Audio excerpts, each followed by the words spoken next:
안녕하십니까, 팟개비입니다. 이번 영상에서는 헬레니즘 철학의 내용에 대해서 같이 읽어보겠습니다. 헬레니즘 철학은 기본적으로 자주 언급되는 철학은 아닙니다. 그만큼 전체 서양 사상에서 영향력은 적다, 이렇게 보시면 되겠습니다. 저도 철학사에 대한 책을 쓰기 위해서 이것저것 균형을 맞추기 위해서 공부하기 전에는 헬레니즘 철학에 대해서 거의 알지를 못했습니다. 그만큼 헬레니즘 철학은 조금 이에 대해서 특별히 관심 있는 사람들만 공부하는 철학 분야 중에 속할 수가 있습니다. 그래도 그 중에서 헬레니즘이란 말하고 에피쿠로스 학파 이런 말은 제법 유명하죠. 일단은 헬레니즘 철학이 어느 시대에 속하는지를 기본적으로 아는 것이 좋겠습니다. 간단히 말해서 로마 제국 시대의 철학이에요. 그리스 시대가 끝나고 나면 로마 시대가 이어지는데, 이 로마 시대는 다양한 분야의 학자들이 공통적으로 이렇게 말합니다. 그리스 시대에 발생한 문화가 로마 시대에는 발전한 것은 거의 없다. 마찬가지로 서양 사상에 전체적으로 영향을 주는 철학, 이것도 헬레니즘 시대, 즉 로마 시대에는 거의 발전한 것이 없다, 이렇게 볼 수 있겠습니다. 물론 대략 2500년 동안의 서양 철학 전체의 관점에서 그렇다는 말이죠. 그래서 헬레니즘 시대의 철학 사조들 해가지고 상세한 것들을 많이 공부할 필요는 없어요. 다시 말씀드리지만 이 부분에 대해서 특별히 관심이 있다, 얼마든지 상세하게 공부하시면 좋겠죠. 그러나 서양 철학 전체를 개략적으로 일단 공부해 보겠다, 이런 입장에서는 요거 에피쿠로스 학파, 스토아 학파, 그리고 피론 학파의 철학 정도만, 그 정도만 간단히 알아두시면 충분해 보입니다. 첫째, 에피쿠로스 학파를 보겠습니다. 이거를 상세하게 설명할 건 아니니까 우리가 친숙한 암기 위주의 핵심 공부, 이런 식으로 설명을 드리겠어요. 에피쿠로스 학파는 간단히 말해서 쾌락주의입니다. 근데 결론이 어떻게 간다? 향락적인 것이 좋아, 이런 식으로 갈 것 같은 이름인데 사실상 반대죠. 마음의 평정을 얻으려고 노력하는 것이 가장 중요하다. 그러기 위해서는 또 절제해야 한다, 이런 내용들이 에피쿠로스 학파의 사상입니다. 왜 이런 결론이 생겼냐 하면, 이 사람들이 생각하는 쾌락이 우리가 일반적으로 생각하는 그런 쾌락이 아니라 굉장히 고차원적인 쾌락을 생각한 거야, 이런 거 아니에요. 책에 이렇게 쓰여 있습니다. 그래서 오해의 여지가 없도록, 에피쿠로스 철학이 이야기한 쾌락은 우리가 딱 말하는 그 쾌락을 말합니다. 감각적인 쾌락. 여기서 출발해서 경험적으로 요런 이야기를 하죠. 쾌락은 누구나 원하는 것이고 좋은 것이지만 그것을 지나치게 추구하면 오히려 더 큰 고통이 뒤따르더라. 이것을 쾌락의 역설이라고 해요. 그리고 동서고금의 철학 사상을 보면 쾌락에 대해서 이야기할 때 거의 비슷하게 이런 이야기가 나옵니다. 저는 개인적으로 에피쿠로스 철학이 불교 철학과 전체적으로는 유사한 면이 많지 않나, 이렇게 생각을 합니다. 불교도 행복을 추구하고 행복하기 위해서는 쾌락을 강조를 하진 않는데, 쾌락의 역설을 지적을 하면서, 아주 간접적으로 지적을 하죠. 지적을 하면서 쾌락을 간단히 배제를 해요. 그리고는 지속적인 쾌락이 아니라 불교식 용어에서는 지속적인 행복을 얻기 위해서 거의 관조하고 명상하는 활동, 이런 쪽으로 결론을 유출을 합니다. 그런 점들을 참조하시고요.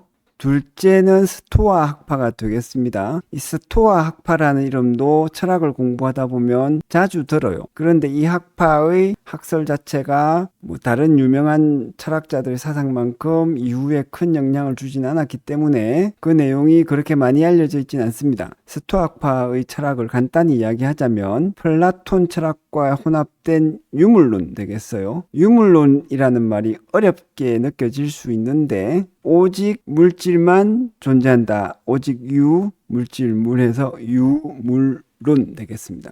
이들의 관심도 삶의 문제에 있었고 어떻게 살아야 되는가, 여기에 대해서 고민을 하다가 철학적인 주제를 따지게 된 거죠. 그 중에 하나가 자유의지와 결정론 문제입니다. 이거는 뒤에서 자세하게 설명을 하는데 윤리학 책에서 주로 많이 언급이 되죠. 제가 쓴 영화를 읽는 윤리학 이야기에서도 이 문제가 언급이 됩니다. 자세하게 설명이 되는데 간단히 말씀드리면 이제 물질적인 관점에서 봤을 때 세상은 결정되어 있는 것 같다. 어떻게? 모든 것은 물리적인 인과관계에 의해서 발생을 하는데 그러면 미래의 모든 일은 과거에 있었던 원인에 의해서 결정이 되어 있지 않느냐. 단지 우리가 모를 뿐이야. 요것이 결정론의 문제가 되겠습니다. 자유의지의 문제는 뭐다? 세상이 그렇게 모든 것이 결정이 되어 있으면 우리가 뭔가를 더 열심히 하거나 착하게 살기 위해서 어떻게 할까 고민하거나 이렇게 하는 것이 무슨 의미가 있겠냐. 이런 문제가 생기죠. 그럼에도 불구하고 또 반대쪽에서 봤을 때는 우리가 삶을 살면서 살아간다는 것에 고민한다는 것 자체가 우리가 이렇게 살 수도 있고 저렇게 살 수도 있고 내가 뭔가 선택할 수도 있고 뭔가 노력할 수도 있다는 의지의 문제, 그것을 함축을 해요. 함축을 한다는 것은 그 생각을 깔고 있어야만이 그런 생각을 한다는 것입니다. 내 의지가 자유롭지 않다라고 생각하면서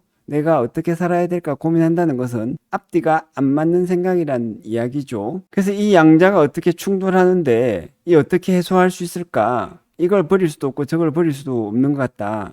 요것이 자유의지와 결정론 문제가 되겠습니다. 또 스토아파는 유물론을 주장했기 때문에 유물론, 물질적인 것은 감각과 직접 연관이 되어 있죠. 이 물질이 어떠하고 저 물질이 어떠한지를 감각을 통해서만 알 수 있는 것입니다. 그러니까 감각을 믿을 수 없다는 파르메니데스 철학에는 반대가 나오는 것이 자연스럽겠죠. 이런 거는 금방금방 이해가 가실 거라고 믿습니다. 또 스토아파는 노예제가 있던 시대에서 만민이 평등하다는 자연권 학설도 제시를 했어요. 이런 부분에서 관심 있는 분들에게는 일찍이 만민평등설을 주장한 스토아파 이론은 생각보다 더 중요하게 연구될 가치가 있을 겁니다. 셋째는 필연주의죠. 필연주의는 간단히 말해서 발전된 회의주의라고 할 수 있습니다. 그래서 현대 회의주의 같은 것을 연구하는 철학자들, 제가 박사 과정에 있을 때 그거 연구하는 선배가 있었는데 그 선배 논문을 보면 이 필연주의를 중요하게 다루더라고요. 하지만 그 외의 분야에서 필연주의가 나타나거나 연구되는 것은 저는 본 적이 없습니다. 제가 본 적이 없다고 해서 가치가 없다는 것은 결코 아니고 보통의 사람들, 보통의 철학 연구자들, 보통의 철학 관심자들에게 필연주의가 중요하게 다루어질 가치는 적지 않나 이렇게 생각할 수 있습니다. 필연주의는 어쨌든 회의주의인데 소피스트와 비교했을 때 소피스트는 감각 능력에 대한 회의주의를 제시하는 데 그쳤는데 이에 반해서 필연주의는 정말 모든 것을 회의했어요. 도덕과 논리에 대한 회의주의까지 이르렀죠. 그래서 극단적인 회의주의라고 볼 수 있습니다. 이런 회의주의를 자세하게 뜯어보면 어떨지 모르겠으나 겉으로 얼핏 보면 문제가 있을 수 있습니다. 어떤 문제가 있을 수 있냐면 도덕과 논리에 대해 회의를 했잖아요. 회의를 했다는 것은 뭔가 부정하고 의심을 했다는 것입니다. 자, 도덕과 논리에 대해서 왜 의심을 하고 부정적인 결론에 도달하게 되었을까? 나름의 논리를 사용해서 이런 결론에 도달했지 않겠습니까? 그러면 도덕과 논리를 다 부정을 하고 의심을 하는데 자기들은 어떤 논리를 사용했을까? 자기들이 사용한 그 논리도 부정하고 의심할 만한 것이면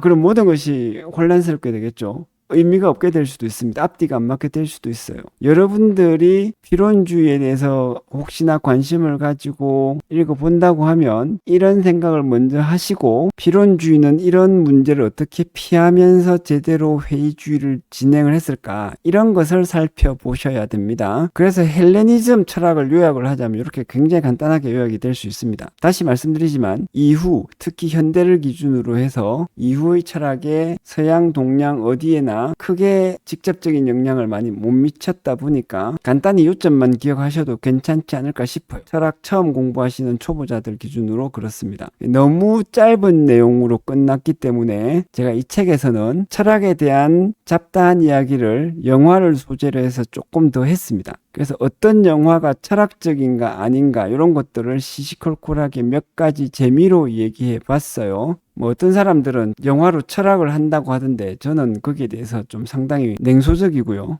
그 이야기를 여기 간단하게 했습니다. 그 다음에 몇몇 영화들이 굉장히 철학적이라고들 하는데 전공자 관점에서 봤을 때 어떤 것이 얼마만큼 철학적이라고 할 수 있는지 의견을 좀 달아봤습니다. 공각기동대의 경우에는 이게 유명한 일본 애니메이션이죠. 유명한 대사를 보면 논쟁이 나오는데 여기에서 인공지능 프로그램이 스스로 자기가 생명체라고 말하는 거, 이 내용이 나옵니다. 영화가 굳이 철학적으로 의미 있을 필요가 있다라고 저는 생각지는 않는데 그냥 재미로 정말 이것이 철학적이기 위해서는 어때야 되는지 생각해 보면요. 생명체가 어떤 것이라고 기존에 우리가 생각하고 있는데 아니야. 컴퓨터 프로그램도 생명체가 될 수 있어 라고 하는 새로운 주장이 나오고 이 주장에 대해서 납득할 만한 일리가 있는 우리가 받아들이진 않더라도 이 생각도 그럴듯한데 라고 하는 그런 정도의 설득력 있는 근거가 나오면서 이 관계, 근거에서 주장이 나오는 이 생각의 방식이 새롭다면 그러면 이것은 철학적으로 상당히 의미가 있을 수 있습니다. 그런데 이렇게 되기 위해서는 대사가 굉장히 재미가 없어져야 돼요.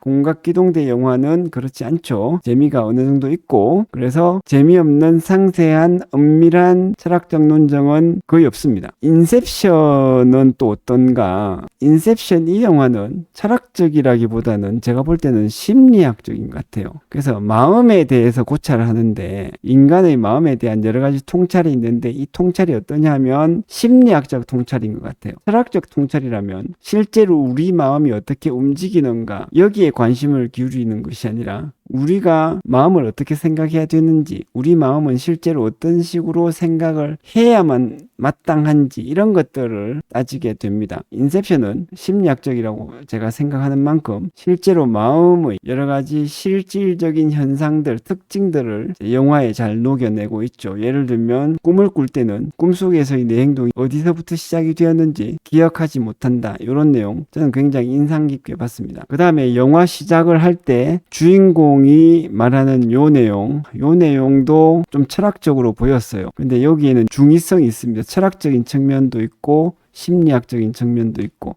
관념은 이만큼 우리 의식 속에서 강력한 영향을 미친다. 요 말이거든요. 이것이 우리의 생각에 대한 비판적 반성의 특징을 가지고 있잖아요. 그런 면에서 철학적이라고 할 수 있겠습니다. 더 철학적이고자 한다면 다시 말씀드리지만 그렇게 되면 영화는 재미없어질 가능성이 큰데 더 철학적이고자 한다면 이런 관념의 힘이 어떻게 우리의 삶을 변화시키는지 혹은 이런 관념의 힘에서 생겨나는 잘못된 문제를 극복하기 위해서는 우리가 어떻게 해야 되는지, 우리가 어떻게 생각하거나 행동해야 되는지 이런 것들에 대해서 논쟁을 해야만이 더욱 철학적이라고 할 수 있겠습니다. 이렇게 해서 간단하게 헬레니즘 시대의 철학에 대해서 우리가 같이 읽어보았습니다. 다시 말씀드리지만 헬레니즘 시대의 철학은 서양 철학 전체에서 가지는 영향력이 작기 때문에 상식적으로 알고 있으면 되지 않나.